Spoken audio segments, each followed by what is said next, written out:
Welcome back. Time now for the Tropical Update. Joining us is our hurricane expert, Dr. Steve Lyons. And Steve, things really beginning to ramp up now. We've got a named storm, but it's got an awful lot to get through as it makes its way to the islands. Yeah, that's right. It's a small circulation, and you can see it out here in the central Atlantic. Anna, there it is. Very small core of thunderstorms, and they're actually not near the center of circulation, as I'll show you in a second. And behind it is our tropical depression number 3 that has a little more zip to it right now. All right, let's zoom in on Anna first and look at the statistics on it and what it looks like on the satellite image. First of all, 40 moving west at 16. The center of circulation is right there, so the thunderstorms are well removed to the east of the center, and so are the stronger winds. And as long as this center stays exposed like this, it's going to fizzle. It's going to weaken. It can't strengthen with thunderstorms not co-located with it, and that would be good news. Now let's look upstairs at the upper environment that it has to go through, because that's what's going to control whether or not the system strengthens or weakens. The projected path is basically to the west, west-northwest, and these are the official forecast intensities from the National Hurricane Center. Obviously, those depend very heavily on whether or not the circulation continues to survive through here.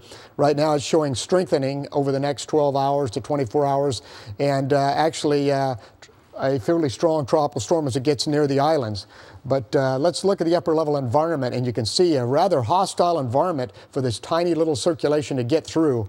So we'll have to wait and see. The track looks pretty certain, but the intensity is the trick with this one. We'll continue to monitor that. We could see some tropical storm watches go up later today.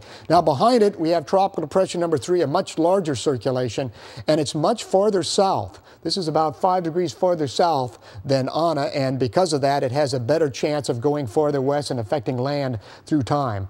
So let's look at the environment there that it's going through. It's going to basically be trailing the other one and continuing on toward the west-northwest.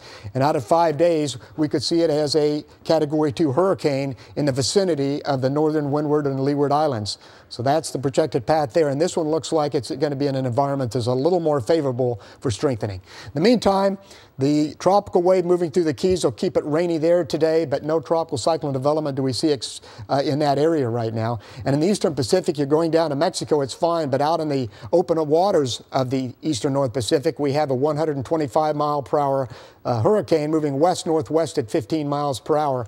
And when we look at which way that thing's going, it's going to go north of the Hawaiian Islands through time. And you can see the official forecast by the National Hurricane Center brings it down to tropical storm, below tropical storm, and then just a weak low pressure center, a remnant of it as it goes north of the islands. That's a tropical update. Let's get some golf weather with Heather.